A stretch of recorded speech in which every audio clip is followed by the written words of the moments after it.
This is a quick video on how to use the Friendibles Cannabis Infuser. If this is your first time using your infuser, I recommend that you rinse off all the pieces. Everything here has already been rinsed off, and I've already decarbed my cannabis. This is 3.5 grams of a 14% THC hybrid. That's 140 milligrams per gram and translates to a total of 490 milligrams of THC. My plan is to make some brownies tomorrow to have them for the weekend. So I'm going to prepare my infusion right now in advance. I'm going to start by filling a medium-sized pot about halfway with water. High enough so that when you put the infuser down onto the pot, the water level is just touching the bottom of the infuser.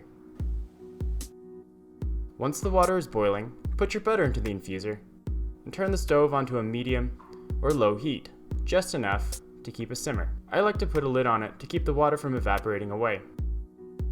I've now put the cannabis into a filter bag and I'll let it steep in the infuser for an hour. You can see that the water is at a slow boil.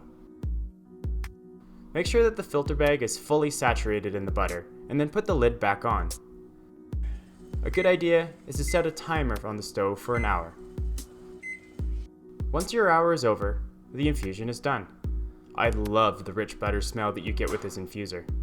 Sometimes the weed can turn the butter a bit purple, and that's okay. You're just getting some extra terpenes that some strains don't have. Carefully, remove the filter bag so that you don't drip butter everywhere. You can squish out the butter from the bag into your infusion container. Now pour out the rest of your butter. I like to use a spatula to get every last drop.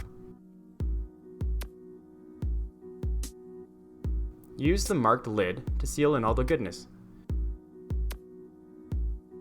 Now you can store this in the fridge where it'll stay good for about a month, or you can put this into the freezer, and that should be good for several months.